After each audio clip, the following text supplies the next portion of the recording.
Yeah, I think that we can start. So we'll come out for joining this the DRIP working group meeting. So this is the net hall.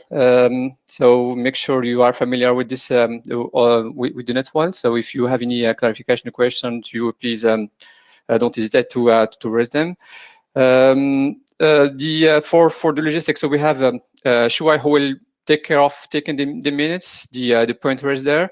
As we are using Mythico, there's a list of, I would say, the control tabs that you can use to, I would say, to ask to put yourself on the queue, or if you want to share your DVD and so on. So please, yeah, make sure that you are following those ones.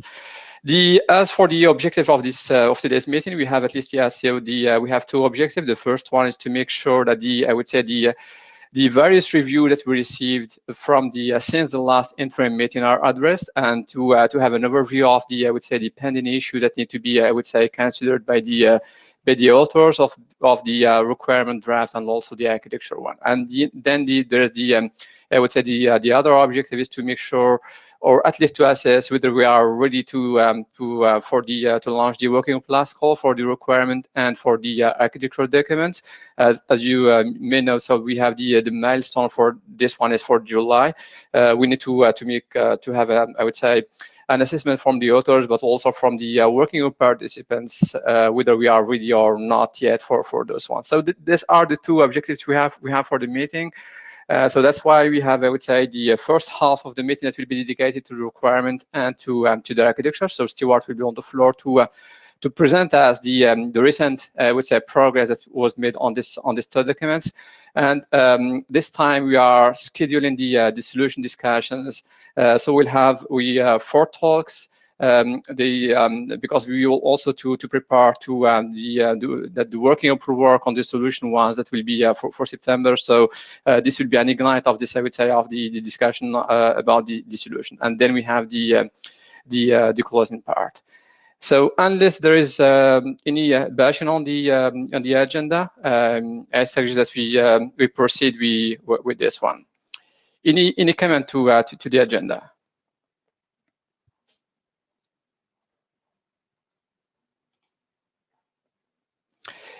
If not, Stuart, the floor is yours.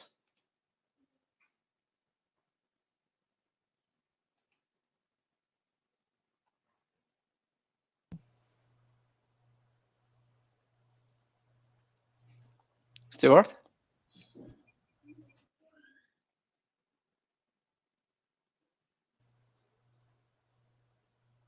Testing.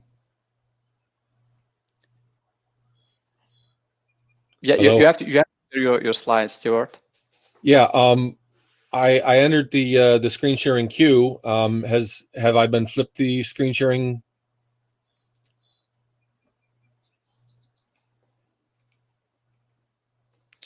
You have to click on the first icon. Where? Yeah, in the control tab, you have the 4 icons that they have shown. Yeah, I entered the screen queue a couple of minutes ago. So just please double click on that one just to make sure that, or at least click on it. Yeah. So there we go. Yeah. All right. So this is a set of slides with a general update as context, and then jumping into requirements primarily, and then into... This is Eric here. We don't see anything of your screen. You need to grant the permission to share the screen. Okay. Like this, I see nothing. How about now? Great, thank you. Okay, anyway, a little bit of a general update on context, focus primarily on requirements, which is the more mature of the 2 drafts, and then a little bit on architecture, which is far less mature. And I finally figured out just today the conceptual problem that I've been having adapting to IETF culture on what is architecture in this context. And more on that in a minute. Okay, so there's been some news since our interim. There's been a bunch of stuff going on in ASTM. including a revision to the terminology for UAS. What we had just adopted in the space of the last month is ICAO's, International Civil Aviation Organization's terminology, but ASTM also has a terminology document, so we want to look at that. Excuse me. Also, from the FAA, now admittedly this is just US only, but it is, I believe, representative. Jay Merkel, the executive director for the UAS Integration Office and FAA, has said there's many areas where network coverage is not available, and this is why we've included a broadcast mode. This really confirms, in my opinion, that broadcast grid authentication cannot depend upon observers having internet connectivity in the field. Also, the Drone Advisory Committee has put out comments on the UTM ConOps version 2.0, and they've basically suggested crowdsourced grid, although they didn't call it that. The ICAO's Aviation Trust Framework Study Group, their prototype certificate authority began issuing certificates, and a use case for digital identifiers for all aircraft has been drafted in the Trust Reciprocity Operating Needs Working Group for consideration by the Digital Identity Working Group. These are all ICAO working groups. And in various memos from various government agencies with limited distributions, surprise, surprise, having looked at the regulations that are coming from the civil aviation authorities, they really want to maximize their surveillance of other people, but minimize their surveillance by other people. And they likewise have suggested, but not by our name of crowdsourced grid, essentially crowdsourced grid. An outfit called the AT&T Foundry recently published 10 bold projections on the future of drones, and I would just like to call your attention to their first and their 10th prediction, that drones will enable dynamic communications networks and secure Internet of Things platforms will catalyze widespread adoption of drones. All right, the things that are on here are things that we've been reporting on at each of our IETF and interim meetings and closely related topics. The things that are in green, and I apologize to any of you who have red-green color blindness, but it's the first 1, 2, 3, 4, 5, 6 bullets, are things that are in good shape. The things that are in black, the next 1, 2, 3, 4, 5, 5.5 bullets, are things that are moving along. They're not in great shape, but I wouldn't say that they are particularly behind or critical. And then the last 1.5 bullets are things that are areas of concern for me. We need to get on the use cases for observer to pilot comms and the, if you will, anti-use cases for observer to pilot comms. And we need more help tracking what's going on, especially in Europe, because there's a lot of players doing a lot of things that affect this. Summary of activity in the working group since our last interim. We've had some promising discussions with domain registration experts, and Michael will talk about that. We've had a tremendous amount of activity in the International Civil Aviation Organization, where a DRIP-related and HIP-based approach to an identifier for all aircraft and potentially for many aviation-related ground nodes is getting support within ICAO. Saulo has provided some documents that have enabled us to get our definitions in accordance with those of our user community. We've had some productive back and forth discussions of clarification on the ASTM F3411 standard with those folks. The ANSI roadmap for standardization now includes IETF, thanks to Bob. And I have addressed most of the inputs on the requirements and architecture document from all those folks, but not all of it yet. So, requirements. Summary of changes. There were a lot of editorial comments and minor issues of content from Eric, Daniel, Med, Amelia, Sue, Shuai, Ryan. And most of those have been addressed. Some of them I still, especially the editorial ones, some of the nits I still need to get to. There's been a considerable amount of explanatory prose added because a lot of the IETFers are not deep into aviation in general or unmanned aircraft systems in particular. And so there was a lot of need for context. And in particular, the term immediately actionable was unfamiliar to a number of people. So that has been explained at length. By immediately actionable, we're not talking about the standards process. We're talking about the information received through unmanned aircraft systems remote ID. When I get an identifier, I need to be able to do something useful with it right away. Privacy and transparency is the main issue that we've been addressing, which are on the next 3 slides. And then the last slide is open issues. So privacy and transparency. We've got a new section in Requirements Draft 03. Motivated by comments in our BOF session and in our first meeting during the previous IETF. And we got a lot of good input recently, thanks to a variety of people, especially Amelia.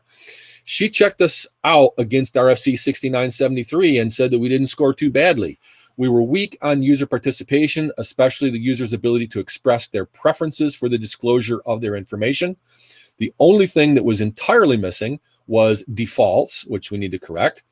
And it would be great if some other reviewers would check the newer version 03, in which I've tried to reflect some of Amelia's comments, versus not only RFC 6973, which is about privacy, but also 8280, which is broader considerations. The privacy and transparency considerations section is kind of like an IANA considerations or a security considerations, and it supplements the actual numbered requirements about privacy, which we'll talk about in the next 2 slides. I'd like to stop for just a moment to ask, did anyone participate in the PIDLOC side meeting? And is there anything coming from that direction that's going to be in time for us? Okay, we can come back to that later. Yeah, Bob has a, yeah, he's in the queue. Stu, no, nothing from PIDLOC. Okay. They're looking for something to do. We can be something for them to do. It's not coming the other way. Okay. Yeah, the number requirement. Stuart, please, before we move to the next slide, I would like just to make a pause on the previous one to ask Amelia if she had time to look into the new version, and if she's happy, I would say, with the modification that were made on that on the recent version of the draft. Amelia? Yeah, so I have not been able to study the draft in detail, unfortunately.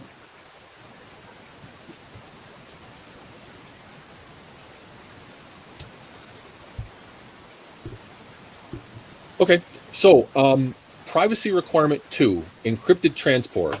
The top paragraph here is the way it is written in revision 3 of the requirements draft. And I apologize, I was guilty of solution space thinking in a requirements document. Bob has made 2 suggestions for changes. The first one is that we strike the phrase end to end, which he suggested may lead us down a rat hole of defining what are the ends. I don't know.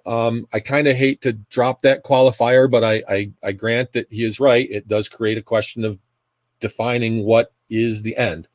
His second suggestion avoids my unfortunate solution space thinking, but also, unfortunately, omits the point about safety.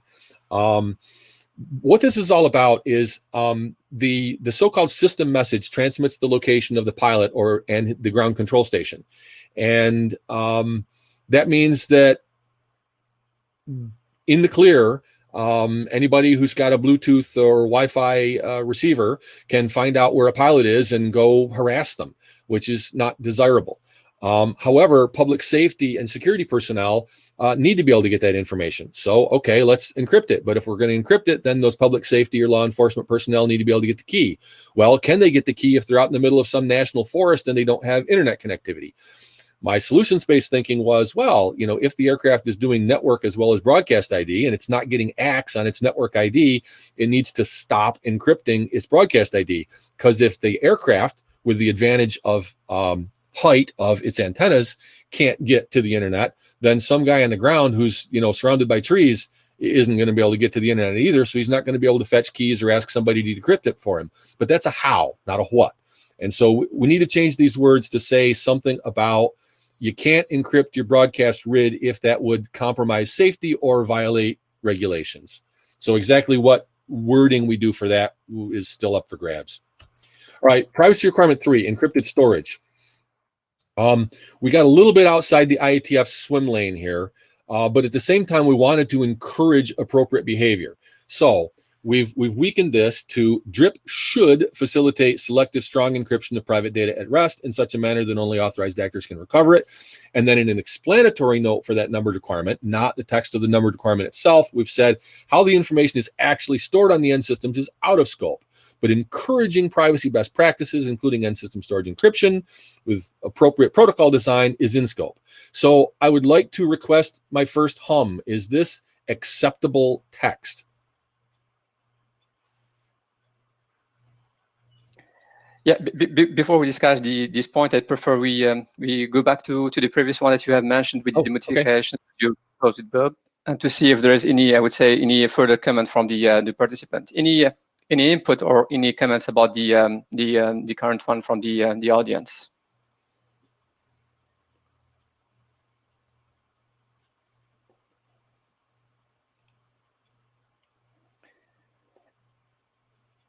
I worded this to punt to a solution, which then does it.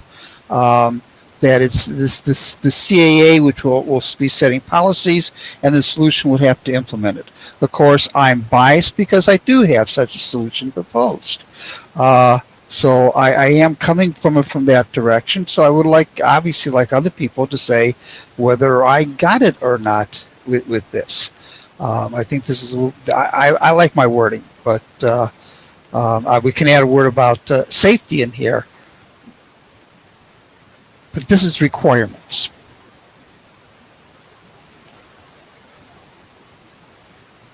Yeah, I totally agree with Bob wanting to get away from my solution space language in the requirements doc. I just hate to lose the point about safety. That's all. Yeah. Now, how do I drop them out of the queue? Get to my mic. Do you have any further comment, Bob, to make? No, I'm just trying to. I'm done talking now. I'm trying to get myself out of the sending media list.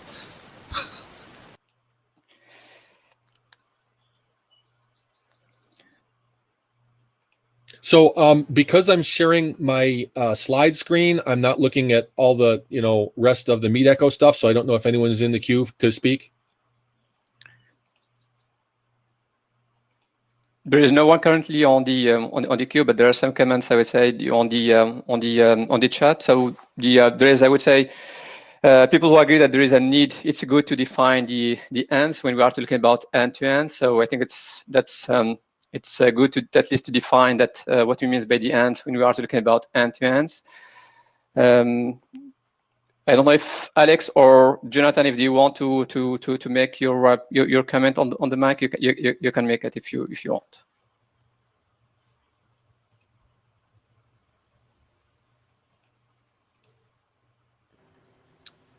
Yes, Jonathan. I don't quite understand why there's a particular difficulty in defining, or why there's an objection to defining the ends. That it might be difficult to have a reliable definition of the ends doesn't mean it wouldn't be useful. I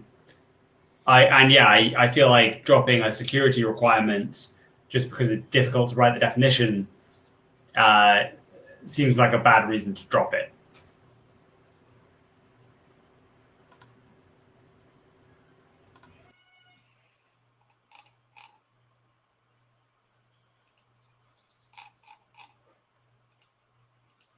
Yes, Alex?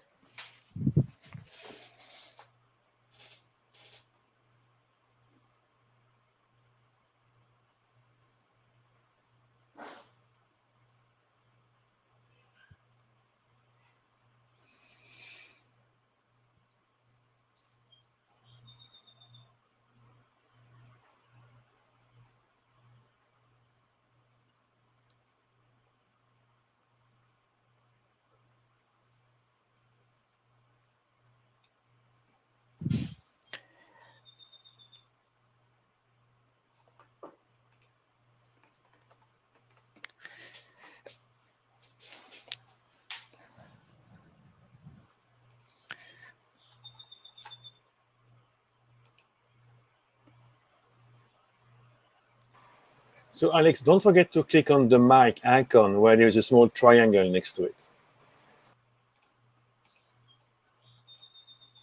I think he did, but he is muted locally, I guess. But anyway, so Alex, he's now offline. So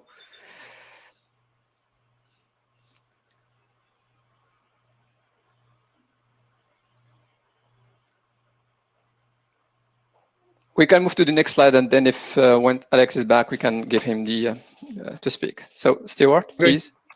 Yep. So the next one again was the encrypted storage requirement, and I would like to get a sense for whether we're now satisfied with the text for Prive 3.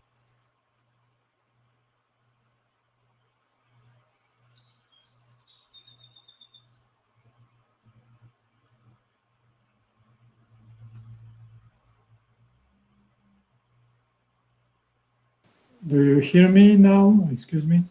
Yes, that's better, Alex.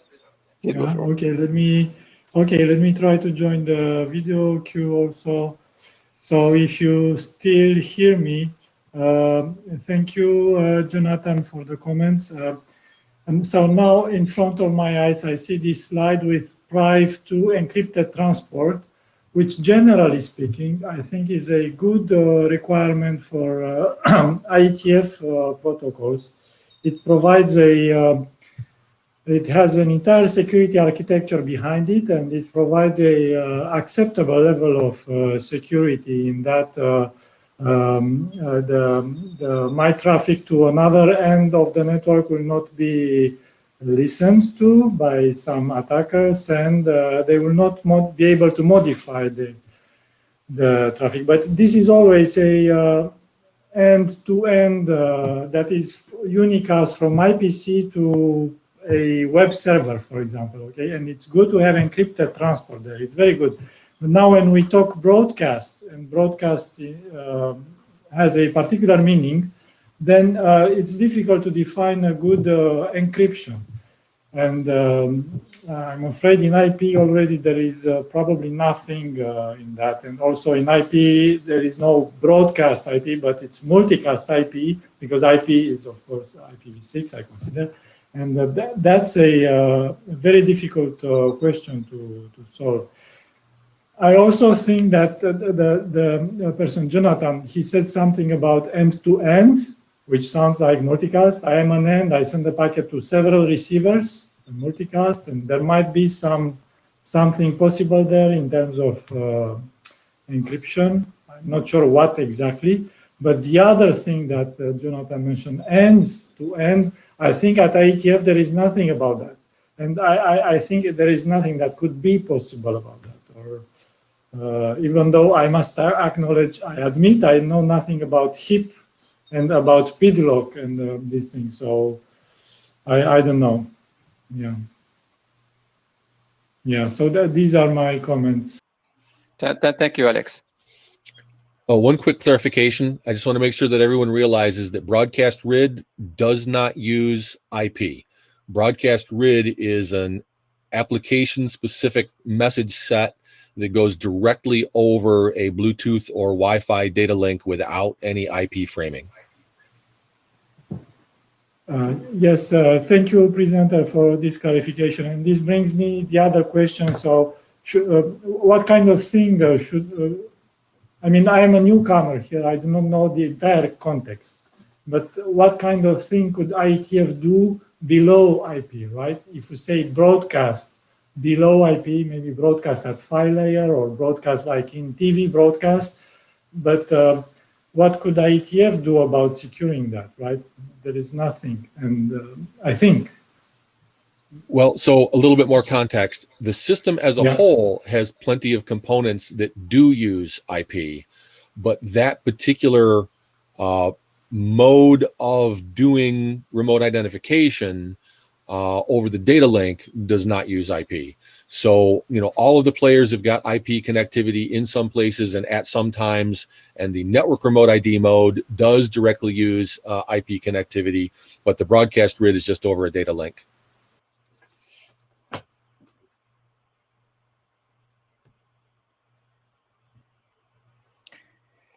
Thank you, Alex. I think that we can move to the next point. Yeah, sure. Okay, so if broadcast is below IP, there is no end-to-end, and I will, yeah, okay.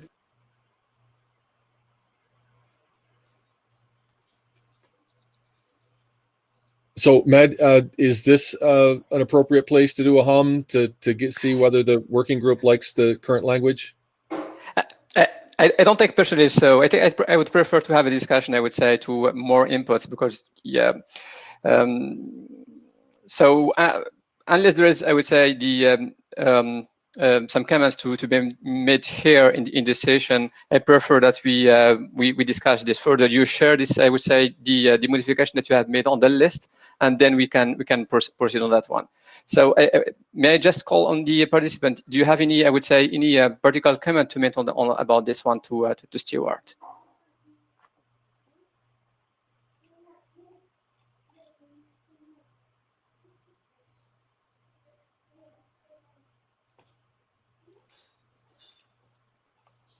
So Stewart, yes. Can you just please send an email to the list with just, I would say, the summary that you are having in this slide, and then we can take it there. Okay, will do. Thank you. This is the last. Sorry. Okay, so just to let you have, I would say we are running out of time for the for this slot. So if you can do it in the you can finish the requirement discussion in the coming 3 minutes. That will be really good. Thanks. Yep, this is the last slide, and there's a lot on it. I hope people will have a chance to look at it after the session. A lot of these are questions of, should I do this or should I do that? Because individual reviewers have had their particular suggestions. And in cases where it was obvious that, yes, this is what we needed to do, I just did it. But there are a lot of cases where, you know, do we want to take the document this way or do we want to take the document that way? And so I would like to have some discussion on the list. So I will not only take the previous slide and post that as one message to the list, I will take the contents of this slide and post it as another message to the list, requesting people's views on each of these points. Does anybody wish to talk about any of them right now in the limited time we have remaining?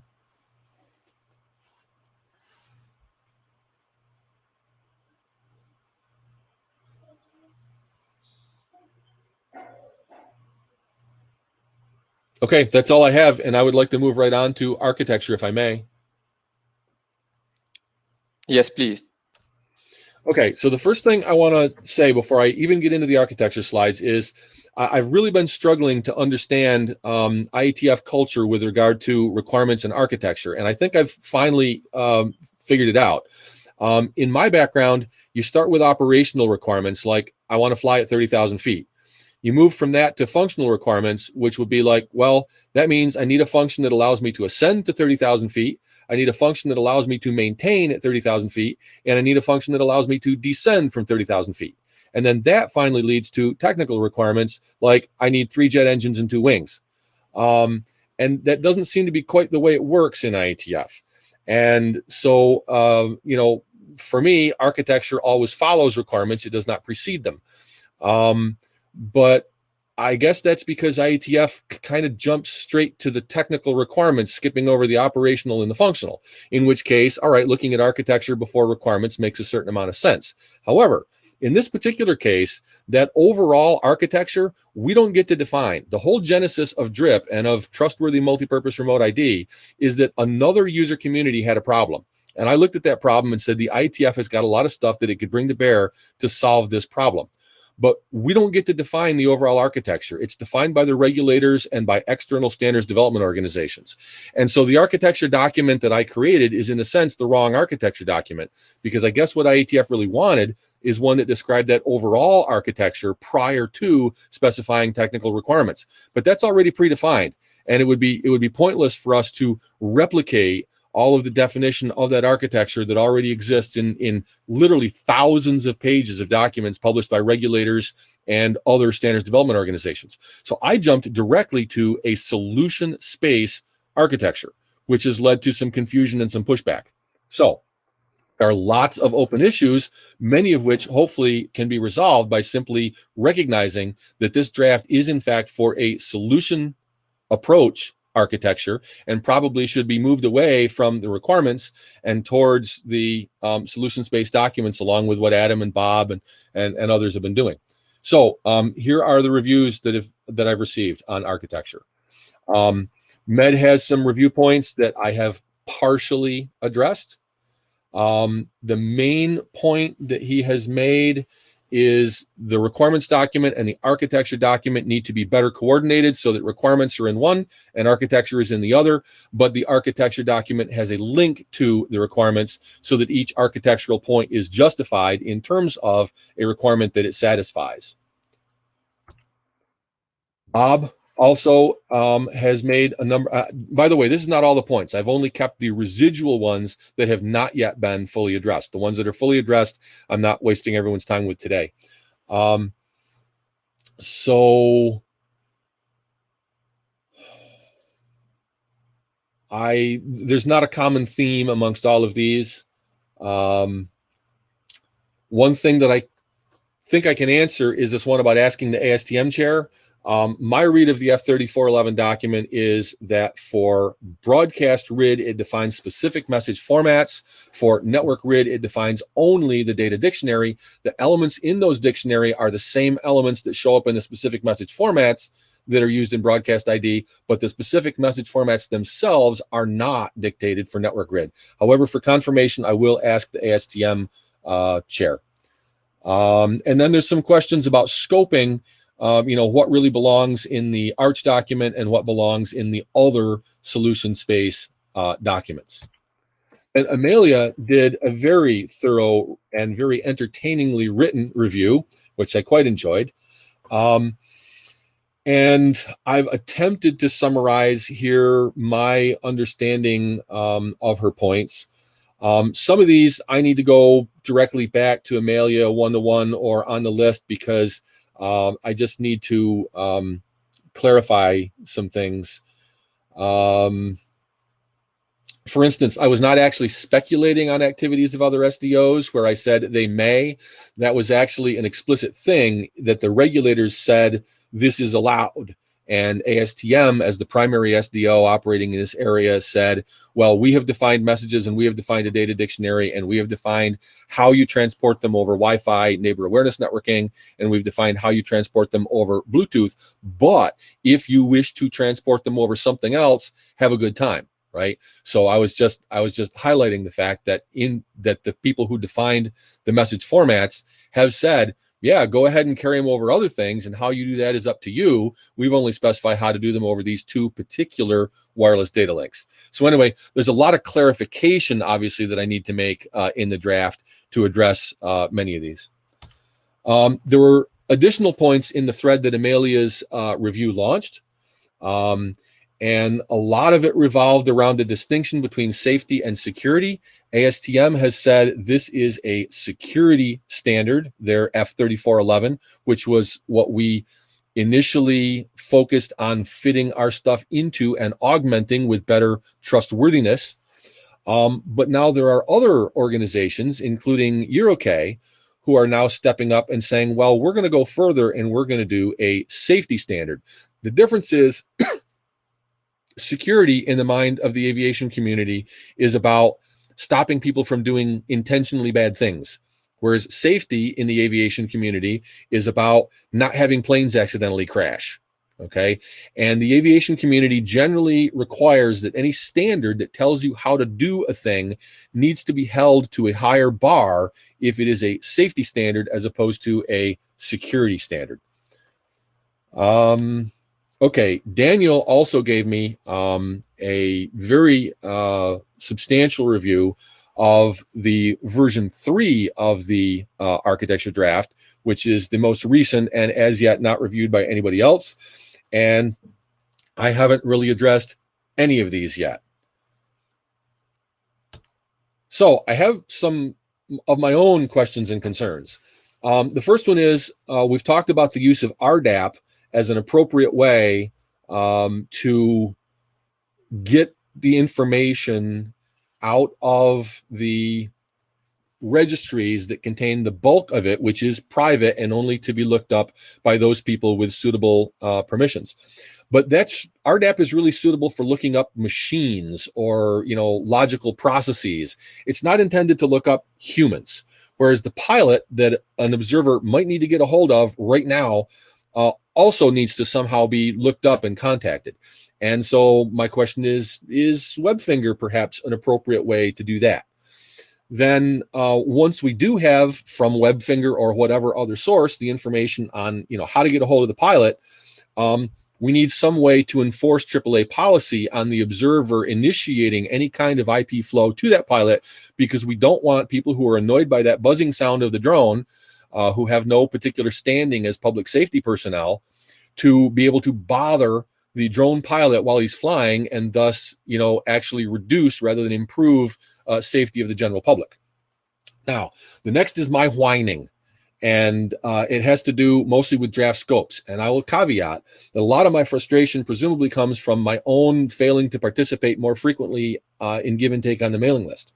So I originally tried to write an applicability statement for UAS RID, got told to split it into requirements and architecture. Fine, I did that, but I did that with my own idea of what an architecture was, which is apparently not the IETF concept of what an architecture is. The architecture into which DRIP must fit is already defined. Any architecture that we define is either a redundant document or a specific solution approach. And I did the latter, in which case requirements should drive architecture, not vice versa. Reviews have asked for both more and less context at the same time. A lot of the confusion in people reading Arch comes from lacking context from requirements. And now Bob has drafted what looks an awful lot like an applicability statement for UAS RID. So I wonder, should we merge these three drafts? I don't know that we can decide that today, but I want to raise the question today. And then finally, I want to point out that even with all that we have been working on in the requirements and solution spaces, there's nothing there that would stop a malicious operator from registering a harmless toy, getting a private key for that harmless toy, then provisioning his big weaponized UAS with that same private key so that that weaponized UAS can spoof and pretend to be the harmless little toy.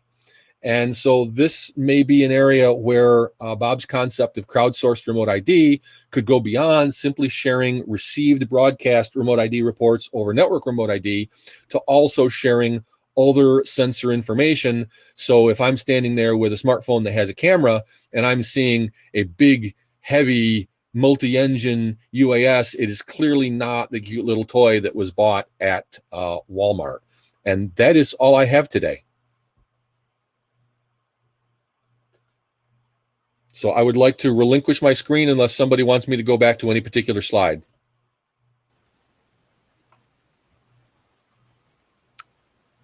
Can you hear me? I can. Yeah. So, I mean, does anyone have any specific comments or question?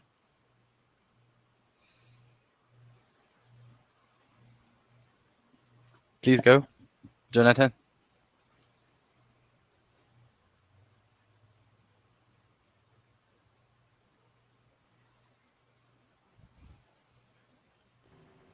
Can you hear me? Yes. Excellent. Sorry.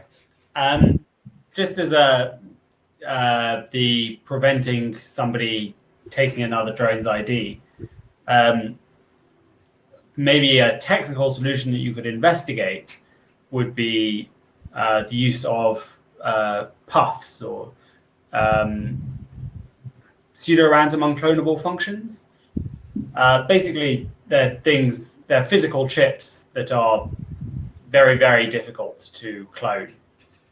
And it might be worth, this is just sort of rank speculation, it might be worth examining whether those would be useful in this case. Yeah, Jonathan, that's a great technical idea. I don't know how much pushback we would get from the manufacturers of drones that want to sell them for $49 at Walmart, but I will bring that forward. Yeah, puffs were initially designed for like IoT things, so they're a fraction of a cent each usually.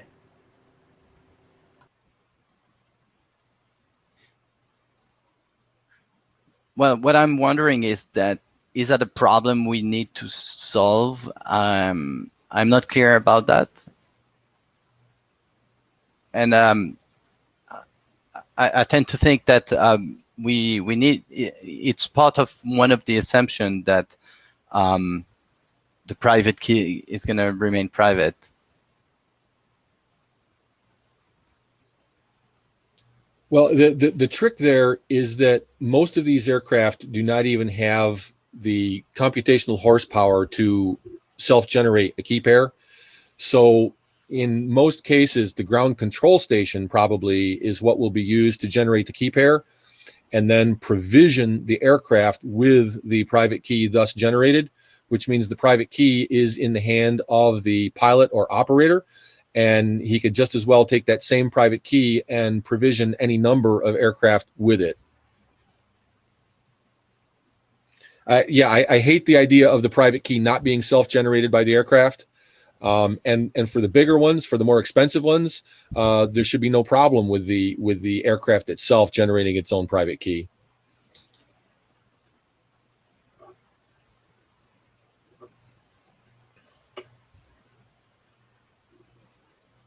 Yeah, please, those in the queue, go ahead. Jonathan, are you still in the queue?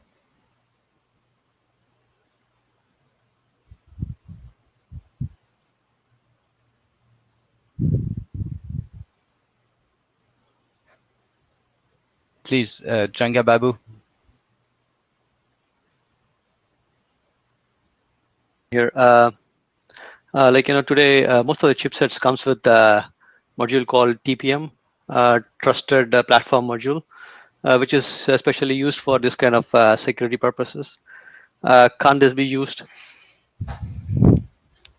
Right. I've used TPMs.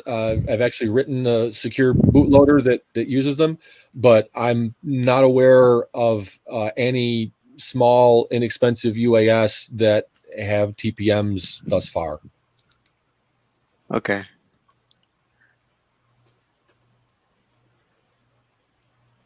Yeah, thanks. But is that unreasonable? I mean, for the architecture that we assume that private key is self-generated by the UA, and that even if it's not the case now, it's probably, well, we can hope is going to be the case later. Or is that a real problem that, because if the private key is believed to be public, it's makes things much more harder.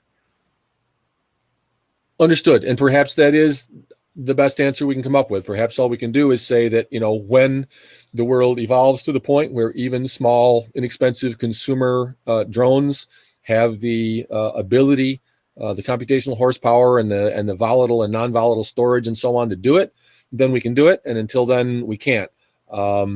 But it also may be that there are adjunct things that we can do to mitigate the situation for the foreseeable future.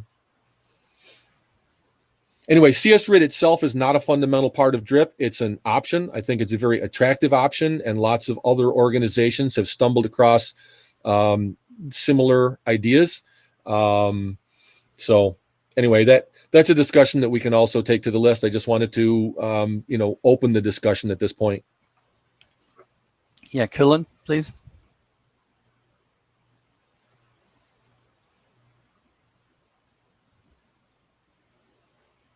If you're speaking, we don't hear you. Just took a while to catch up. Okay. So I think that one of the things is a TPM doesn't even really fully solve the problem, because often, even if you can't get the private key out of the device, you can still use the device to do the encryptions that you need for the protocol. Like you can still, fake the big drone with it just by calling the cheap TPM to go do what you need to do. So I think this is a semi-unsolvable problem, really, because it's not about the private key. It's about the access to use the private key. That's the important thing. You can't really block that. And most attempts to protect the private key haven't gone very well anyway. See the cable TV industry. But even if you could solve that problem, it doesn't help. But I'm very curious with this assertion that the type of flight controllers that we have in this environment can't generate these types of keys. That seems highly unlikely to me. Can anyone say more about that?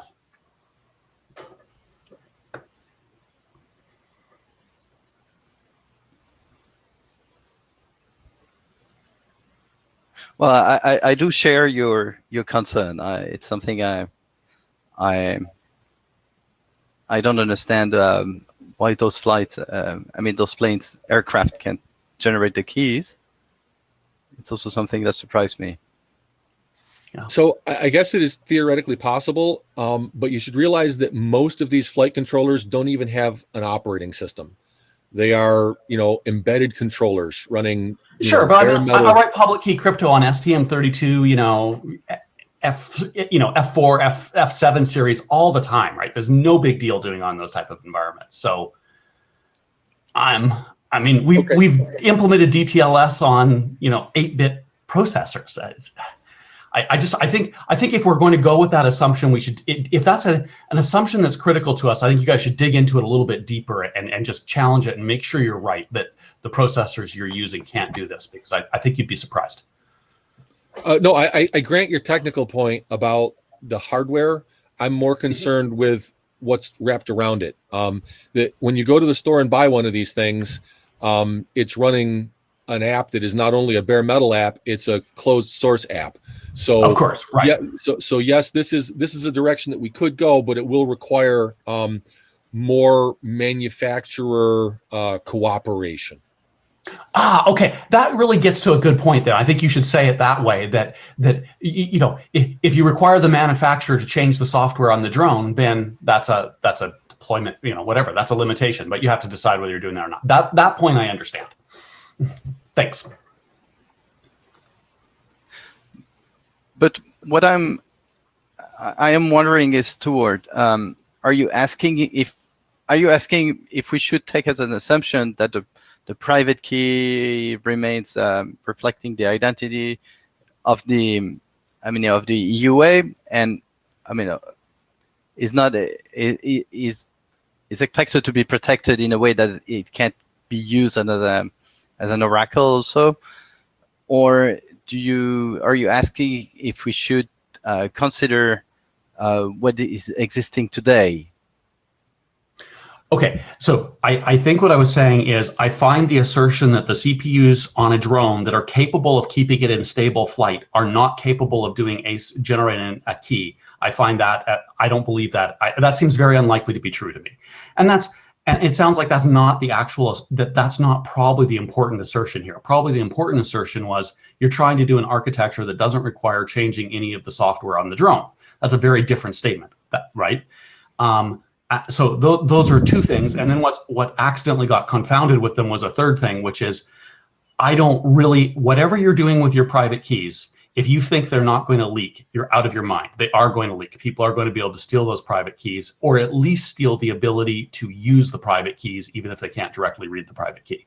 So whatever your design is, it better assume that the private keys, that the private key generated on a device in my hand, that I will be able to extract or use that private key in ways that it was not intended.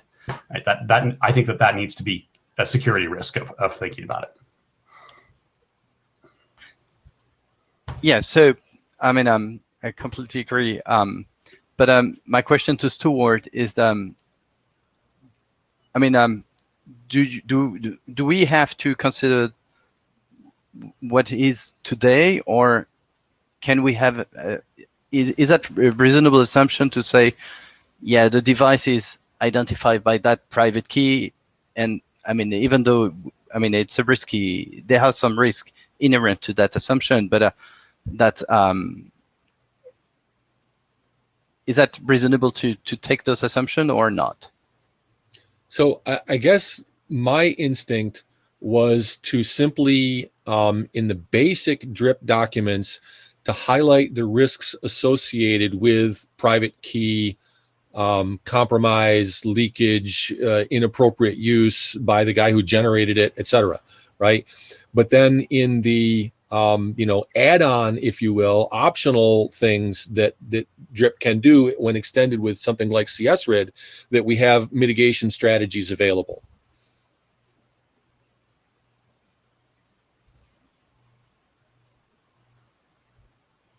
Yeah. Stefan, do you want to say something?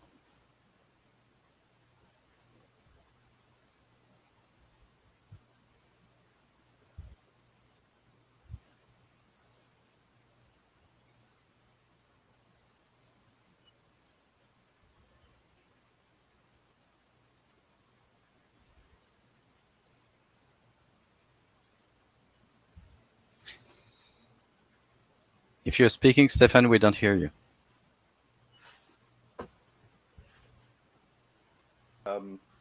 Now it works, hopefully. So we have here a little bit different situation compared to normal consumer electronic considerations, because there are regulatory requirements to which drones to be sold even at Walmart, and even for $50, as long as they are heavier than the really smallest drones, have to comply with in the foreseeable future. In other words, there will be a time for non-compliance and warnings and stuff, but in a few years, drones, if there is if the regulatory authorities get it right, then drones will create whatever key the regulators require. And if the CPUs in those drones, as deployed today, can't do that, the CPUs in the drones to be sold at Walmart in 2 years will do it, and will have to do it, simply because otherwise they cannot be legally sold. With respect to the technology that's there, I just looked up quickly at Hobby King, a major distributor for little droney things and other things, model planes and whatnot. Every of these controllers have like 32-bit ARM cores nowadays, as a minimum. Yeah, so the times when your stability control was run by some 8-bit PID regulating thingies, those are long gone. So I wouldn't worry about the technical ability to do these things. I would worry more about the regulatory environment. Thank you.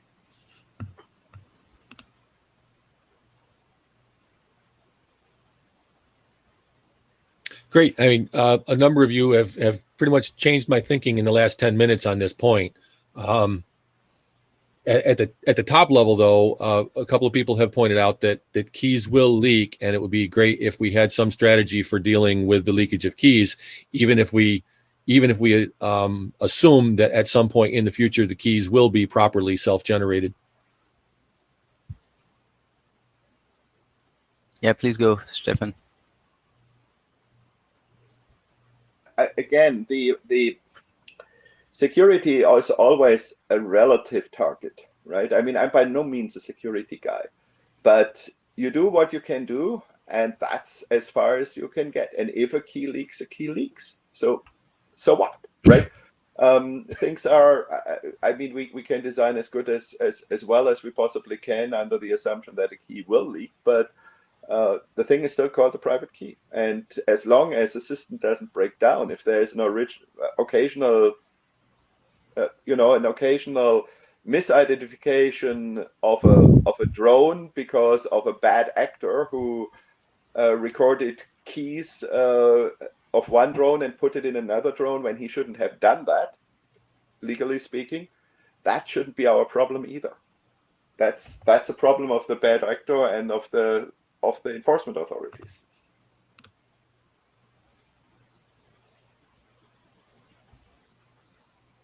I understand your point, but at the same time, the whole point of UAS remote ID is to deal with what are called the clueless, the careless, and the criminal. this is not intended to be a service that is helpful to the operator. This is a burden that is inflicted on the operator in the interests of the safety of the public. And the failure to recognize that something carrying a bomb is something big enough to carry a bomb as opposed to something that would fit in the palm of your hand is actually a concern that is relatively high in the minds of the people who are requiring that remote ID exists at all.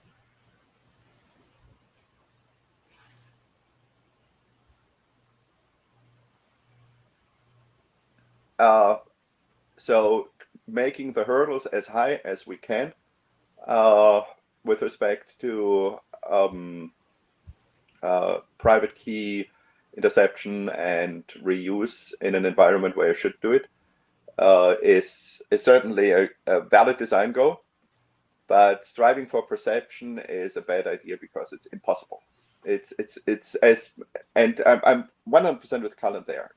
If you try to do this, you have, I mean, you're looking at basically unsolvable problems, or you go in directions where you require regulators to burn stuff into chips and make the chips an integral part of the drone and whatever. That's not going to work either. Agreed. Yeah, so I'm basically starting from the position that somebody else stated about 10 minutes ago, that we just need to accept that either private keys or the ability to exercise the private key, my big weaponized drone could actually physically carry my toy on board as part of its payload, right? So accepting that can happen, what else can we do that is not about trying to prevent the leakage of the private key, and it is not even about attempting to prevent, carrying around the hardware that holds an embedded, non-leaking self-generated private key. And so that's my bottom line on the page is, can't we take Bob's crowdsourced RID and look at, streaming video or whatever to do sanity checks on someone's assertion that they are a harmless little toy. Okay, so I think we're going to close this discussion and maybe putting this discussion on the mailing list and Great. Move on to the other presentation. From what I'm hearing and my perception of, I think this question is a little bit out of scope of the architecture document, and that we should reasonably take that, yeah, the drone is identified with that public key, and not to dig too much on. And of course, it's going to leak. That should be put into security considerations. If additional mechanisms should be provided, I would say we should leave that for future improvement. But that's only my personal thoughts. And so I'd like this, if that's useful, to be discussed on the mailing list. Now we may move to the next presenter, which is Michael. Yes, can you hear me? Yeah, perfectly. Excellent. I've clicked on the presentation screen, but I do not see my slides. So what do I need to do next? Yes. It looks like I need to authorize you. Yep, perfect. There we go. Okay, hello everybody. I know we're running a little behind schedule, so I will try to make up some time here. There we go.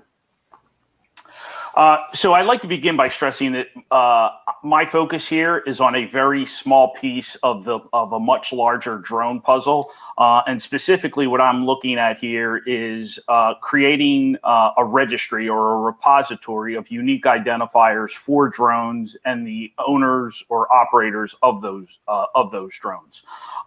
It should not surprise people that know myself that based upon over 20 years within the ICANN and domain name space, I am using domain names as a reference point for a lot of what I will be doing and the approach that I am taking. The basic building blocks in which I've tried to engage in a path forward here is using existing protocols, specifically EPP and RDAP. In the concept of EPP with a domain roid, I am looking at coming up with the equivalent of an aviation repository object identifier. And this would be, right now, the current best thinking is that this identifier would be associated with the airframe. And right now, based upon some of the discussions that I've been having with Salo and Bob, Stu, and some of the other people within the community, there appears to be a tendency to not just only address drones, but manned as well as unmanned aircraft. So this proposed solution has the elegance of being able to just handle drones or the entire ecosystem. One of the other aspects that you will see in the proposed hierarchy is that I am looking to leverage the existing ISO 3166-2 taxonomy that is modeled after the CCA TLD namespace. And part of that, instead of going with a very flat file to this namespace, part of this bifurcation or if you will, distribution is to take a lot of those localized contact roids. It would have a lot of PII. And allow that to be handled under the relevant data privacy laws of each country. One of the things that I think is important as people begin to look, I always like to share what my frame of reference is. I am not trying to reinvent the wheel. I am trying to see what has been done successfully in other industries. So one of the things that I have done is I've looked to the automotive industry, where when a car is manufactured, there is a VIN number that is stamped on multiple places on that automobile, independent of the manufacturer or independent of where that particular car is made. That car is then shipped. And when an individual seeks to register that vehicle with their local Department of Motor Vehicle to get a license plate, they need to produce IDs. So this is kind of the construct that I have looked at in developing the proposed ecosystem. Again, this is current best thinking. Welcome to criticism, feedback. As I mentioned before, in the upper left-hand corner here, you will see where at the time of manufacture, the aircraft manufacturer, the drone manufacturer, or in the case of a do-it-yourself, a hobbyist who perhaps makes their own drone, they would seek to have that unique aviation roid registered in the TLD. For purposes of this, I have just referenced it as .tld. There has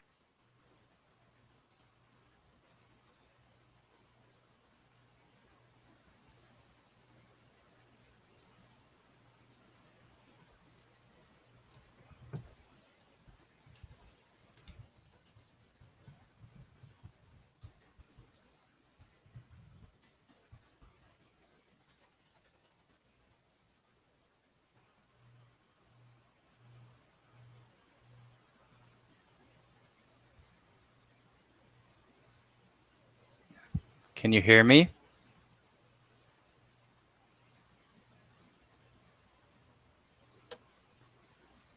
Okay, so it's maybe... Okay. So it's probably Michael problem.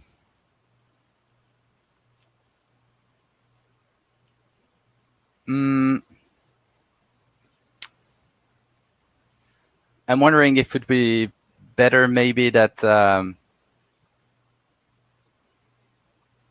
maybe Bob, you can take your presentation, and then when Michael is going online again, we move back.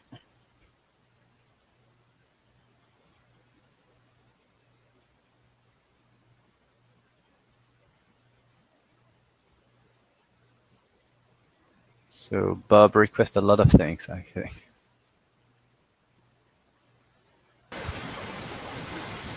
Yeah. Okay, now sharing my screen. What do I click on here? Thought I clicked on share my screen.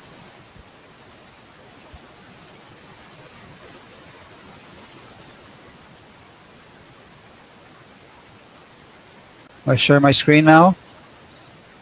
Do you want to share the screen? Yes. Yeah, it should be good. Okay, now let's find the right screen. Oh, wow. Come on. Let's see. Oh, I got to choose the right one here. Oh, boy. I got such a list here. How do I find the right one? Ah, there it is. Ha!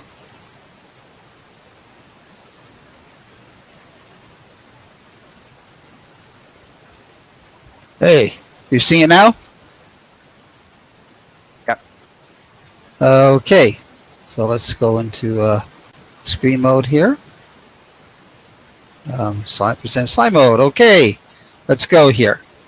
In the charter, which says DRIP's goal is to specify how remote ID can be made trustworthy and available in both internet and local-only connected scenarios. So, and there are some design goals that are limiting us from technology or from other standards. One, we are limited to an ID, which is 20 characters maximum. And that's because this has to work over Bluetooth 4 inside a single broadcast frame. We want deterministically globally unique with the distributed registry services such that this ID is related to this device and not some others.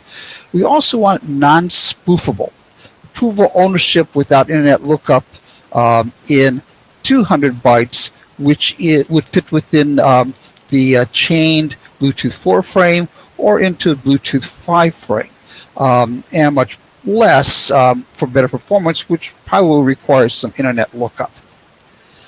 So those were the design goals that I've been looking at since I started this. And let's see, did I get, okay, fine. So I had some design considerations. And is a registered string non-spoofable? And the answer is no, it's not non-spoofable. Whether I look at the proposed standard for UASs, the ANSI CTA serial number, or I look at a classic registered string, RFID EPC, you expect lying and stealing. There's no confidence in lookup retrieval for actionable information. We have seen RFID stolen, and there's been some classics in that area. Why would we expect anything different with the ANSI CTA serial number? So what about digital certificates? Are they non-spoofable? Certificates themselves are non-spoofable, but the name is spoofable. The subject name can occur in multiple routes. Who's we trusted on a name? And again, we've had some really classic issues here in the web of somebody registering an important FQDN in another PKI, another CA, causing trust issues. And what if there's a simultaneous registration of a name in multiple places? Who wins? How to do the management across multiple independently operated digital certificate systems.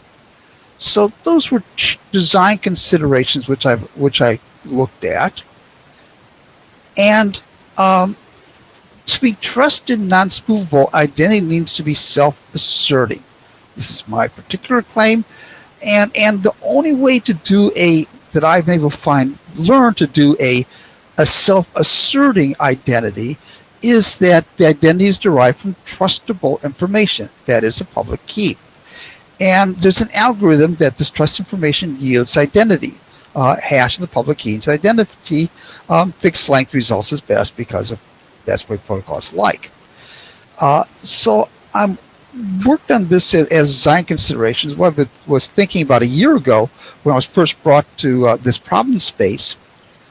And the global uniqueness implies an assigning hierarchy. Statistical uniqueness of just hashing a public key is not sufficient. Even the probability is small, you will get collisions. So include a hierarchy into the identity, and you need to include that hierarchy in the hashing for a non-spoofable hierarchy. These are all the things which I considered, and you'll see them discussed in my draft. I looked at two possible approaches. I looked at the host identity tag, which is my invention. It lacks hierarchy. Actually, hierarchy was in the first draft, but was pulled out. It is easy to add. I also looked at cryptographical generated addresses, which is used in mobile IP neighbor discovery, and it's a difficult cryptical agility, and it's hard to fix. There's RC 4982, but doesn't really lack a clear way forward on evolving cryptography. It has a loose hierarchy in the IPv6 prefix, which is actually then hard to limit and control for remote ID. But I did try to work this with CGAs. I was not satisfied with the result. Maybe that's my bias. And so I chose to take the hit and add hierarchy to it, and that you'll see in my HIP hierarchical hit draft.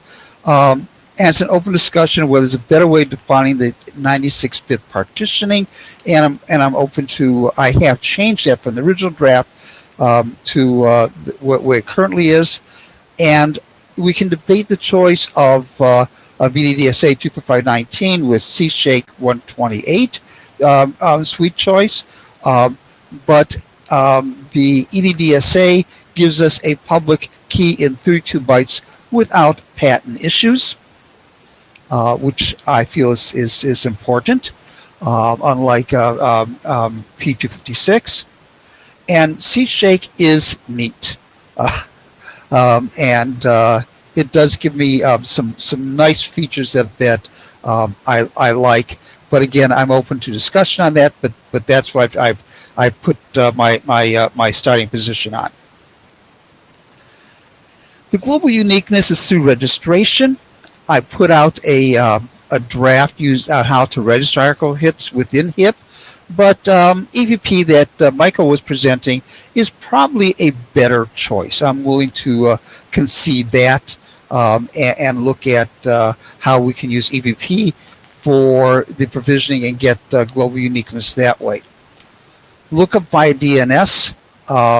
Since hierarchical hits are valid IPv6 addresses, they can be looked up directly through a IPv6 reverse lookup, or there can be a more efficiently designed reverse lookup based using the hierarchical hits hierarchy or RDAP, except how to find which RDAP place to go look up in. So that gives some of the design and direction I had. I feel that the solution I've come up with meets a number of the requirements in our requirement drafts. It provides approvable ownership. In and of itself, if you read the draft and the security considerations, just the hierarchical hit as remote ID does not provide provable ownership. It's the tool to get that provable ownership. That tool provides the binding and the registration. So it's the linchpin that gives you Gen 1 through 3. ID 1 through 5, it meets the length. It can be a registered ID. It is an entity ID. It provides uniqueness. And through using the private key provides the non-spoofability. And in Registry 1 and 2, through DNS lookup, you can get what DNS information is publicly available, and going to the registry, you can then use it as a key to get the private lookup. So I feel that it is the entry point to all of these requirements.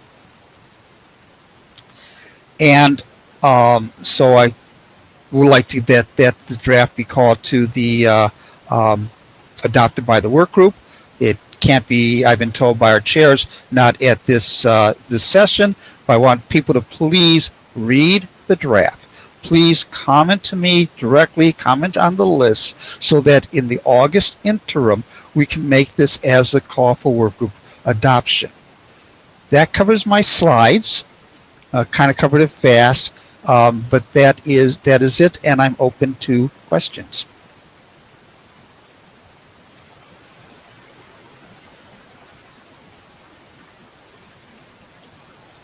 and Daniel, I asked you to manage the queue because since I'm doing.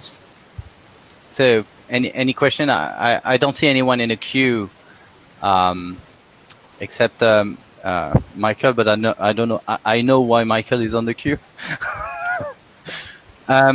So it seems there is no questions regarding the format. Dan.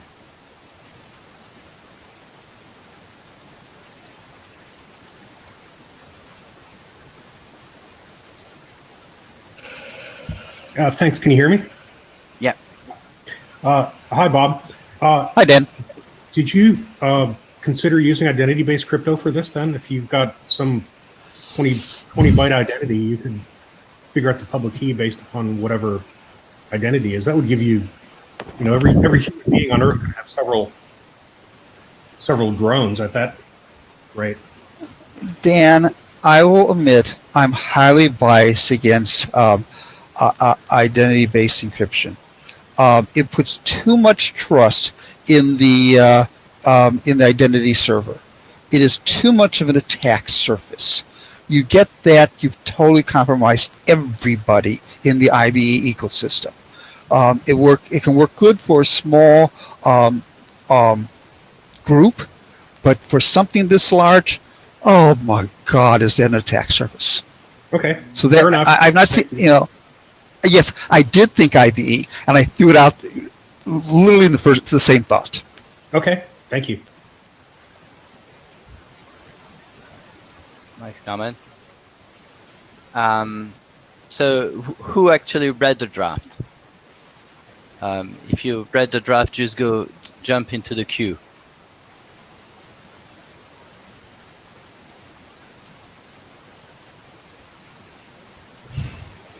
So I see at least 2 or 3 people. 4. Yeah. So definitely that's going to be one of the next work we will have to focus on after requirements and architecture are on. I'd like a little bit more people to review that document. Yeah, currently I have to talk with my co-chair. What's the plan? I really want to have the requirement and architecture document to be sent before we all focused on the next, the solution drafts. But we should not also wait maybe too much time for that. So it's gonna come soon. I don't know when. I have to talk to my co-chair. I will say that this is the first thing, technical solution piece we need. We need to agree on what is remote ID, so then we have something to build all the rest on, and what our basic points are. And also to the larger aviation community and regulatory community, saying that we're bringing something to the table. And so that is why I personally want work group adoption soon rather than later.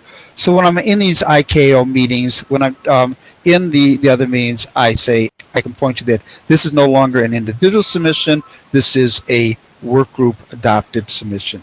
So it's giving me a little public weight is what I'm asking for.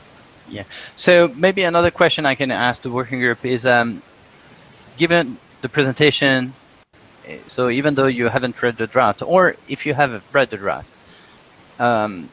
is there anyone that thinks it's a really, really bad solution? A really, really bad way to move forward?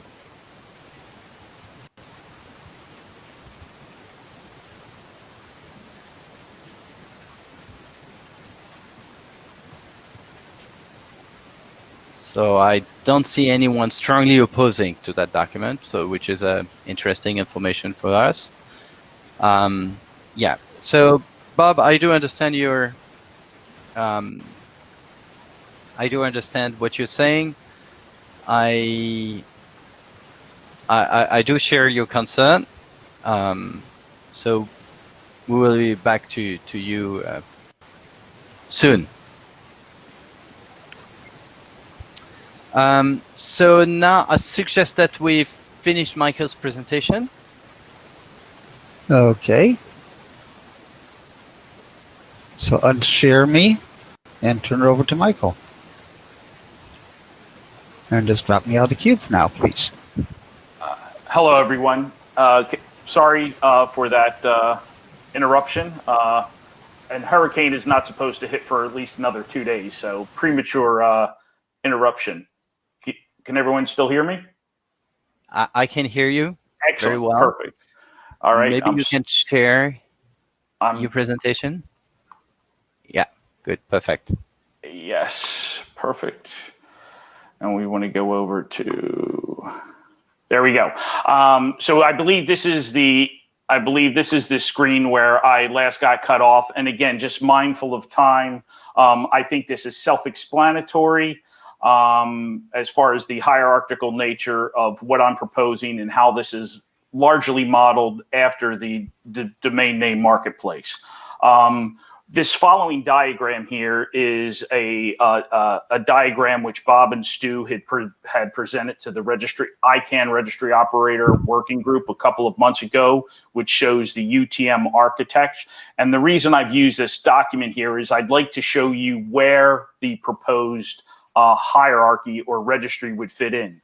Specifically, the local registry, which I have referenced in the previous document, would basically sit as an interface to the UAS service suppliers within that specific national region. And that local registry would then interface with the global registry directly as well as through RDAP to serve up the individual request for identification. And then this is just a larger perspective of how this would work across the entire ecosystem, all 193 member states, which are signatories to the ICAO treaty. Final point here, again, just trying to wrap this up. I am going to continue to engage in outreach. Just this week, since the original submission, I've had some discussions about the existing identifiers for both drones as well as aircraft, and how that could easily be interfaced into the registry. Again, we are not looking to reinvent the wheel. We're trying to use existing naming schemes with existing protocols within the domain name space. I will be seeking to undertake an internet draft to perhaps circulate in advance of IETF 109. The final point here, again, one of my original involvements in DRIP was through Amelia, who is with Center. And we have actually begun to socialize informally with a number of European CCTLDs that have expressed interest in IoT type devices, how they may want to potentially work in a sandbox to demonstrate this interoperability. And one of the things that we have done in connection with some other work in the domain name space is we have actually already stood up an EPP registry. We've used CZ Fred, as well as some of the registrars to begin testing out these concepts. So if there is anyone that is interested in this, contact either Amelia or myself. And with that, I yield back the balance of my time.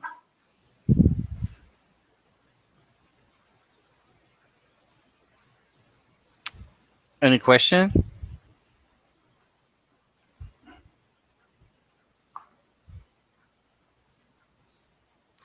So I recall, but maybe I misunderstood what Stu was mentioning, is that do you during your architecture presentation, I had the impression that you were questioning the use of RDAP. No, it's not questioning the use. RDAP will be used. If you look at a lot of the debate that is going on within the ICANN community right now, as far as what third parties can get access to the underlying PII or non-public who is data as a result of GDPR, the scenarios map almost identically, the ability for law enforcement or first responders to get quick, timely, if you will, automated access to that information versus a concerned citizen in which they view the drone as a nuisance.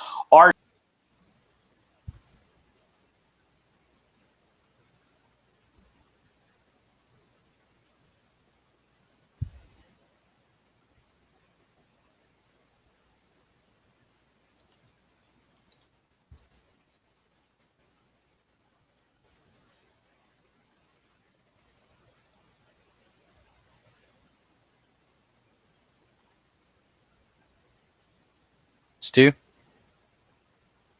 Yes, am I live? Yeah. Yeah, by no means did I intend to suggest that RDAP wasn't the primary right answer for registry lookup.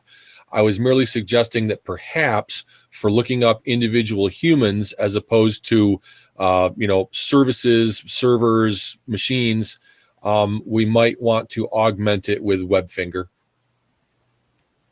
Done. Okay. But then I would consider that as something that if we went ever going through that path, it would be late in the future.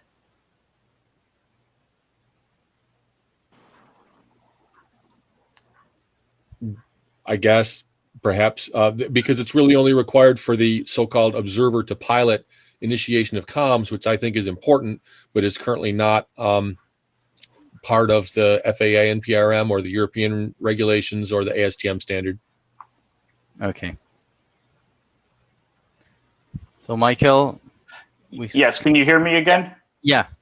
Okay. I don't know where I got cut off. And again, so you got cut off when you said the requirements are almost the same for as the ones for RDAP, where you had the dissident versus the.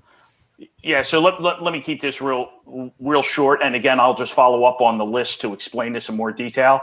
I believe that RDAP can be used to provide the differentiated access to the underlying data subjects for the data subjects or the machines, and that could be automated or perhaps manually reviewed based upon the data privacy requirements of the individual member states. So I believe RDAP has that granularity to provide the solution that will work on a global scale. And again, I'll just follow up on the list before I lose audio again. Okay. Thank you. So my perception of the current work in that working group, I don't know, Med, are you here?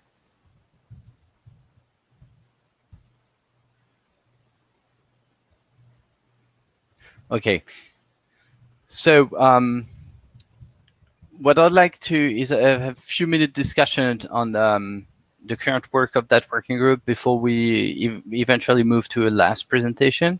So I have some. I'd like to get the sense of the level of maturity of the. So the working group documents are currently the requirements and the architecture, and I would like to get a sense of the working group, how they think the level of maturity of those documents are, and when we should be ready to, when those documents are going to be ready for working group last call.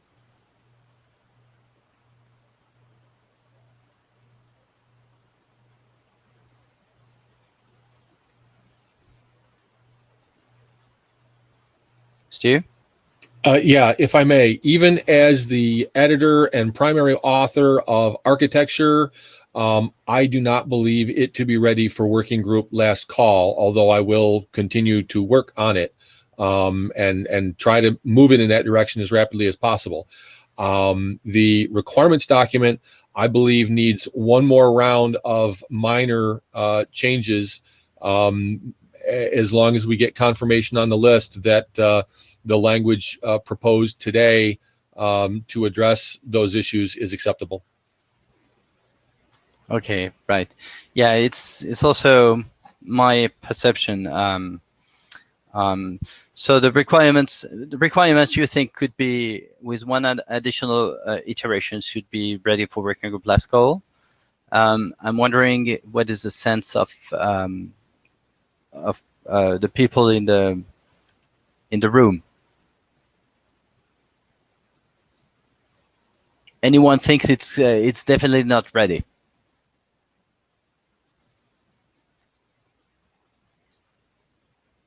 If you think that's not ready, please jump in the queue.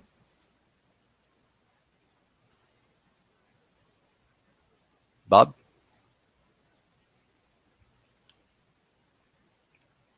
Feel free to state your mind.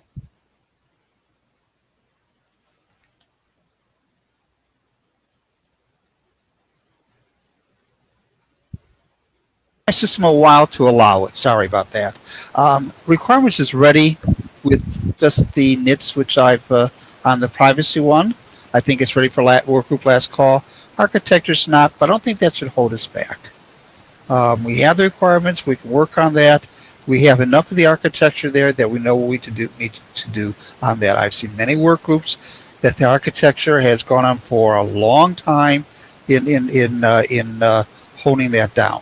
So let's get the requirements into work group last call, and wrap that up.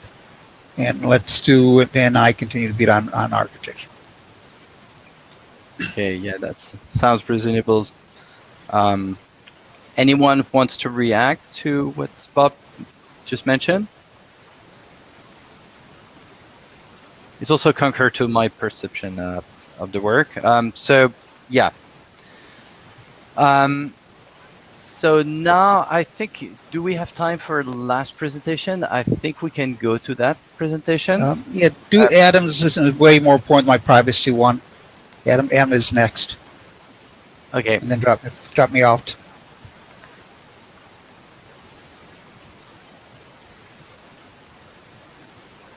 Okay, guess I'm next. If I can get screen sharing. Yeah.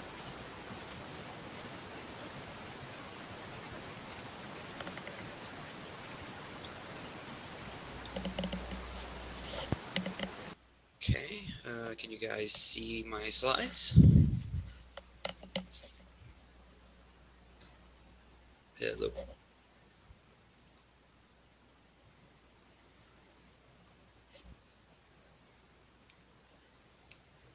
Can you guys see my slides and hear me? Yes, awesome. Yeah. Okay, sorry, I was tabbed out.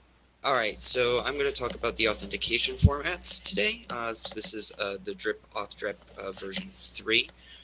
I'm going to start off with some of the fun stuff. We are actually flying DRIP drafts. These are just a collection of some photos of some things. To the right is our little broadcaster prototype, and you can see in the bottom left-hand picture mounted on the bottom of our payload plate for our MG1, and we've been doing some range testing. So you can see the three formats that were, or three drafts that were currently implemented: the auth format 0, the identity claim 0, and UAS RID 03, which was the latest up to last month. And we have Python 3 implementations of both the ASTM standard and the DRIP drafts, which we call TM-RID. And from some findings, so this was started to get talked about a little bit in the chat. Bluetooth 4, we are finding we can detect and decode remote ID messages with our app up to about 300 feet away at 400-foot AGL. And we can see Bluetooth 5 out to about 1,800 feet at 400-foot AGL. We also did some testing on like how long it would take certificate messages, which is the paged message structure, and we're getting it anywhere from 2 seconds to 45 seconds to get the full 10 pages. Note that that is using the older draft format, not what is being presented today. So this is the same slide from Bob's draft. It's our goal of making trustworthy and available on both local and connected scenarios. And we're using the solution. So a lot of the pieces from this draft are using other pieces. So we use the hierarchical hit from the UAS draft that Bob just talked about. Because we're using the hierarchical hit, we have the small key signatures of EDDSA 25519, which gives us 64-byte signatures. And all we need to do is really pension the ASTM to increase the auth page limit from 5 pages to 10 pages. We have gone to them. They are receptive of the change for the next revision of the ASTM standard. So we would have 224 bytes of authentication data to play with.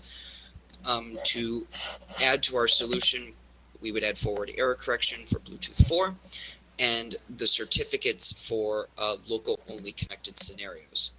So I'm just going to give you a quick breeze through the background of where we are. So ASTM's F341119 for broadcast RID is run over Bluetooth 4, Bluetooth 5, or Wi-Fi with neighborhood awareness networking. There's a lot of disjointed information delivery. The identity is in one message, the position is in another message, and then authentication is a completely different message, which is also paged on Bluetooth 4. So we get a lot of fragmentation of data. And this creates a lack of trust in the messages. Bluetooth 4 especially. Bluetooth 5 is a little less susceptible to this.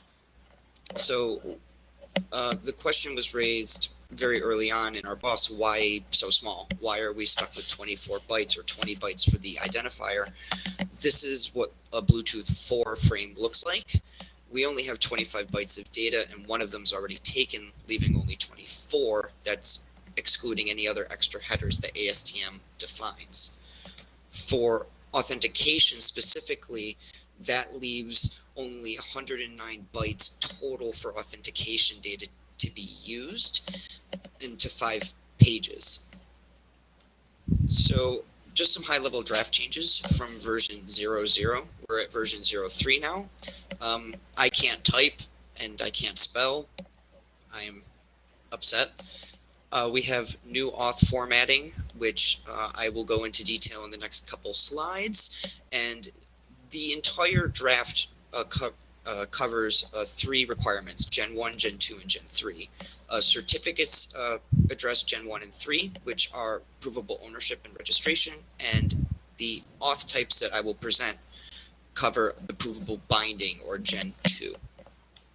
So I'm going to really quickly try to go through this because I think I am running out of time. Yeah, I only have 3 minutes. So the framing structures. We have a general frame. It fits within the ASTM authentication data. It has a 1-byte header, which gives us FEC signaling and our auth type signaling. The FEC is Reed Solomon. That is what we are specifying at the moment, and it always takes the last page of the authentication message. FEC should be used on Bluetooth 4 and not on Bluetooth 5. There is a slide with a lot of words on this I'm going to skip over that gives the justification for this. So the DRIP header, this is new to version 3. It wasn't in version 2. It allows us to have an independent FEC flag, gives us 128 possible DRIP types, which currently we only have 9 defined. And the 7-bit space is broken into the 5 areas that you can see on the bottom picture. And I have a question to the working group, which I'll raise onto the list of, is this the best way to carve up this single byte? This is what intuitively to me seems like the best way to do it, but I am open to suggestions. This is the slide about FEC. I will leave this up for a second, but we can talk about it on the list, and I'm happy to take any questions on it. So the wrapper frame. So the wrapper frame fits within the general frame and is pretty much the binding point for a lot of the Gen 2 requirements. It gives us the hierarchical host identity tag for the UA, which eliminates the need to have to get the hierarchical hit from the basic ID message, which is fragmented away, and the signature is 64 bytes and computed over everything in the frame. We avoid the DRIP header because of the FEC bit, because it can be set independently of what's in this data and being signed. There is a question on the timestamp. I can't really get into that much detail, and I'll raise this up onto the list in more detail, but effectively there are multiple different types of timestamps being used in the general ecosystem, and right now we're kind of doing a mix of them. And the question to the working group is, what one should we adopt? Okay, so now we're going to get into the actual authentication formats that are defined. So the first one is wrapped ASTM messages. There are 5 types, auth types 1 through 5, and the type signals the number of messages being wrapped. The messages must be in message type order, and they fill the payload of the wrapper frame. The special case is type 5. If you have 5 messages, you can't do FEC in Bluetooth 4, but the entire authentication message now acts as a pseudo message pack, which the message pack is a Bluetooth 5 only thing from ASTM, which uses the 255 byte payload formatting of Bluetooth. This is an example of a 2 ASTM message wrap. So you can see with forward error correction how the pages would be laid out. The next auth type is manifest. There are 2 types. They're based on auth. They're based on hash length. There are 8 bytes and 4 bytes. There are 2 special hashes within this manifest that create a pseudo blockchain of sorts of manifests. There is a question on the order of operations that I will raise to the list after this meeting. There is some agility in the hashing algorithm, and it comes from the hierarchical hit directly with the OGA ID, which is part of the hierarchical hit. So for us at the moment, it's CSHAKE 128.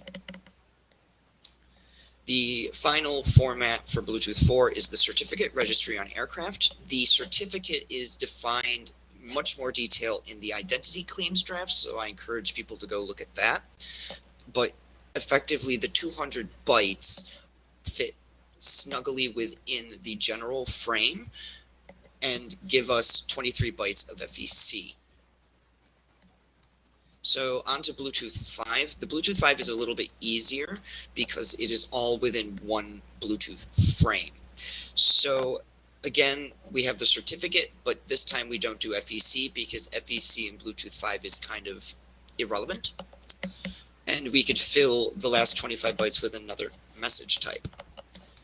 The final Bluetooth 5 message is 0 wrapped ASTM messages. This is a special one where we virtually fill the auth data of the wrapper frame and sign, and the data is actually outside of the authentication message and is all the data around it in the message pack.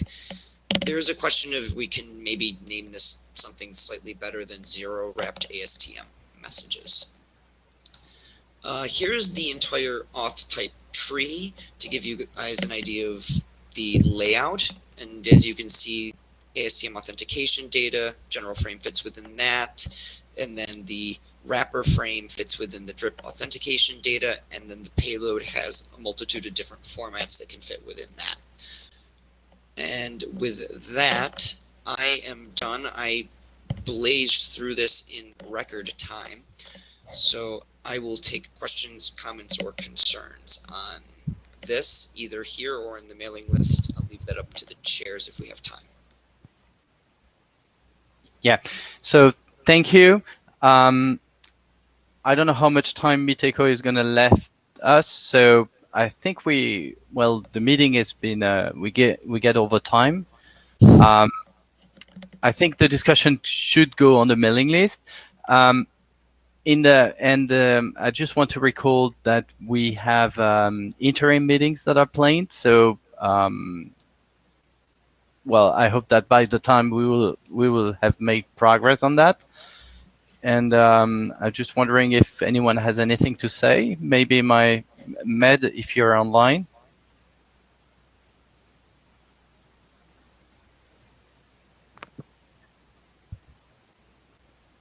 Yeah, I see you.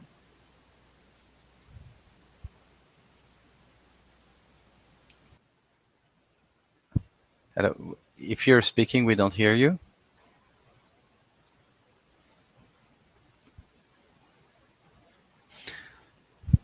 So in any case, thank you for everyone for attending that meeting with Ghost Shares. And well, see you in the next interim meeting. I think we can adjourn the meeting, and thank you very much all. Thank you. Bye-bye.